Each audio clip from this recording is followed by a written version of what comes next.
Hello all, welcome to Get Set Law. In today's video, we'll be talking about different government job options that you have once you have completed your LLB, whether it's 5-year LLB or 3-year LLB. The minimum qualification that you need for these jobs, these government jobs is LLB. So let's start with the video.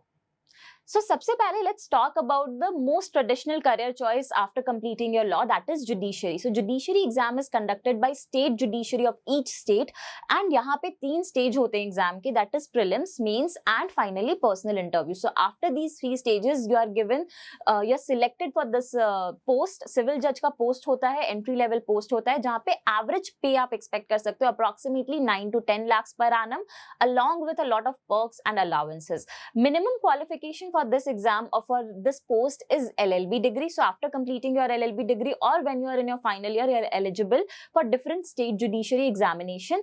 Apart from it, some state judiciary also require bar council enrollment. So this you need to check with different state judiciary examination कि कहाँ पर bar council का enrollment required है, कहाँ पर final year के students appear कर सकते हैं, कहाँ पर आपको पूरी LLB की degree चाहिए in order to appear for this exam.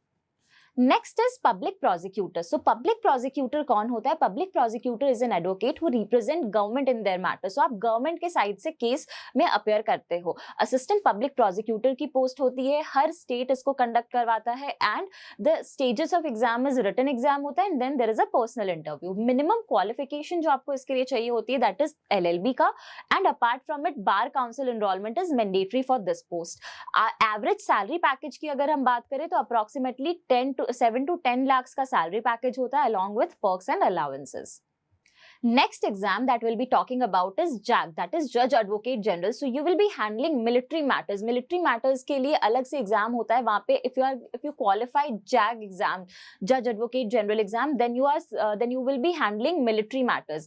अब इस exam में apart from LLB there are other criteria जो आपको meet करने होते हैं. So minimum qualification educational degree में LLB की होती है, but apart from it आपका age limit है 21 to 27 years and medical fitness का भी test होता है. So stages of exam include written exam होता है, फिर interview होता है, group discussion होता है and finally medical test होता है. तो आपको physically भी fit होना जरूरी है in order to qualify as Judge Advocate General.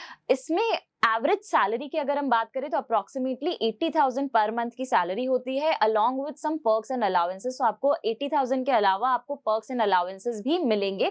One more thing, this exam made certain amendments and यहाँ पे कहा गया कि क्लैट पीजी एग्जाम लिखना मैंडेटरी है. तो CLAT PG, the post graduation exam for CLAT PG, qualify करना is not mandatory but you are supposed to appear in that exam. So writing CLAT PG exam has been made mandatory for JAG examination.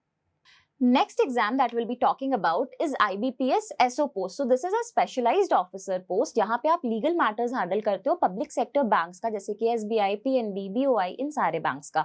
यहाँ पर जो stage होता है इस exam का, that is आपका written exam होता है, prelims, फिर then mains which is a written exam and finally interview होता है जिसके basis पे आपको क्यूमुलेटिव स्कोर के बेसिस पे आपको ऑफर किया जाता है जॉब. यहाँ पे मिनिमम क्वालिफिकेशन आपका LLB का डिग्री है. Along with it you also need state bar council enrolment.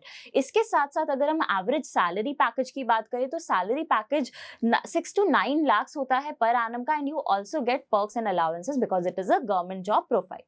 Next exam that will be talking about is SEBI grade A officer. So ये एक एंट्री लेवल एग्जाम होता है. यहाँ पे अगर आपको इंटरेस्ट है शेयर मार्केट में, स्टॉक मार्केट में, सो यहाँ पे आप ग्रेड ए ऑफिसर के जैसे ज्वाइन करते हो सेबी को, security and exchange board of India को.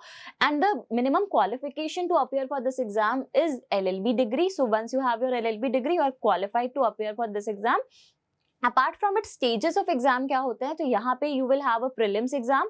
प्रीलिम्स के बाद एक रिटन एग्जाम होता है and then there is interview. After all these 3 stages you the post is offered to you. अगर हम एवरेज सैलरी पैकेज की बात करें तो salary package is very good. 1.2 lakh that is 1,20,000 per annum की सैलरी होती है. Apart from it you also get perks and allowances because again it is a government job profile. Next government exam that will be talking about is RBI grade B officer. So यहाँ पे आप, अगर आपको banking matters में interest है, सो आप RBI के साथ आरबीआई के लीगल मैटर्स हैंडल करोगे, काउंसिल करोगे, लीगल काउंसिल के जैसे एक्ट करोगे फॉर आरबीआई एग्जाम. यहाँ पर जो स्टेजेस हैं एग्जाम के, दैट इज प्रीलिम्स होता है, मेंस होता है एंड देन फाइनल इंटरव्यू होता है. And on the basis of these stages आपको फाइनली जॉब ऑफर होती है. यहाँ पे अगर हम मिनिमम क्वालिफिकेशन की बात करें तो LLB degree is your educational qualification जो आपके पास होना चाहिए. साथ साथ in order to appear for this exam आपके पास वर्क एक्स भी होना चाहिए, दैट इज वर्क एक्सपीरियंस भी होना चाहिए. वर्क एक्सपीरियंस क्या होना चाहिए? सो 2 साल से ज्यादा का आपके पास एक्सपीरियंस होना चाहिए वर्किंग एज एन एडवोकेट, और मे बी बैंक में आप कोई ऑफिसर हो, या मे बी आप कंपनी के लिए काम कर रहे हो. So any form of work experience with respect to bank और कंपनी और बैंक ऑफिसर और as an advocate, if you have this, you are eligible to appear for this exam. And you also need a bar council enrollment in order to appear for RBI grade B officer exam. यहाँ पे average pay scale की अगर हम बात करें तो 55,200 per month का package होता है आपका. And you also get certain perks and allowances. So again, this is a very lucrative offer for all those who are interested in banking sector. Next job की जो हम बात करने वाले, that is a legal officer in public sector undertakings, जैसे कि ONGC, भेल, NTPC, Indian oil, इन सारे ऑर्गेनाइजेशन में भी लीगल ऑफिसर की वैकेंसी निकलती है. एंड यहाँ पर एग्जाम का सिलेक्शन का क्राइटेरिया क्या है? सो सबसे पहले आपके पास LLB की डिग्री होनी चाहिए and you need to appear for CLAT PG examination. So CLAT PG examination के स्कोर्स के बेसिस पे, आपके रैंक के बेसिस पे जो टॉप स्कोरर्स हैं उनको बुलाया जाता है पर्सनल इंटरव्यू के लिए, and finally the position is offered. So after CLAT PG examination इन सारे एग्जाम्स के फॉर्म निकलते हैं. Suppose to appear for these exam, you are suppose to fill up the form and then finally आपके scores के, आपके rank के basis पे आपको पर्सनल इंटरव्यू के लिए कॉल किया जाता है. एवरेज पे की अगर हम बात करें यहाँ पे, तो एवरेज पे is approximately 7 to 10 lakhs per annum and you will also get perks and allowances because again it is a government job profile. So let's talk about the next profile, that is of a researcher. So जब हम researcher की बात करते हैं तो researcher का profile एक contractual nature का प्रोफाइल होता है. यहाँ पे different colleges में government different research projects देती है. So professors जिनको ये research projects मिला होता है या जो इन projects को lead कर रहे होते हैं, they also need researchers. So इसके लिए यहाँ पे vacancy आती है different projects के लिए, जहाँ पे आप research करते हो, assist करते हो report बनाने में professors को. इसके लिए कुछ colleges या तो written exam conduct कराते हैं, and on the basis of that written exam you are called for personal interview, या कुछ colleges written exam को remove कर देते हैं, and only on the basis of personal interview you are selected for this profile. Some colleges ask for an LLM degree in order to be a researcher. Some colleges give you on the basis of your LLB degree also. So average pay की अगर हम बात करें तो average pay approximately 40,000 से 80,000 का होता है, and it is for a fixed term. So जब तक आपका project चल रहा है, जब तक आपका वो research project चल रहा है, तब तक you will be there with them, you will be hired. Once the project is completed या टर्मिनेट हो गया है, तब आपका पोजीशन, आपका प्रोफाइल खत्म हो जाएगा. It is contractual in nature, that is it is for a fixed term, fixed period के लिए होता है. नेक्स्ट प्रोफाइल की अगर हम इसमें बात करें college related, so it is of an assistant professor. So assistant professor की प्रोफाइल भी आप ज्वाइन कर सकते हो इन वेरियस गवर्नमेंट कॉलेजेस, जिसके लिए मिनिमम एजुकेशनल क्वालिफिकेशन LLM का होता है. इसके साथ साथ आपको UGC नेट का एग्जाम क्लियर करना होता है, या फिर PhD के लिए इनरोल होना होता है, या PhD डिग्री आपके पास होनी चाहिए, तब आप एलिजिबल होते हो for the profile of assistant professor. Average package की अगर हम बात करें तो अप्रोक्सीमेटली 8 to 12 लाख का पैकेज होता है यहाँ पर.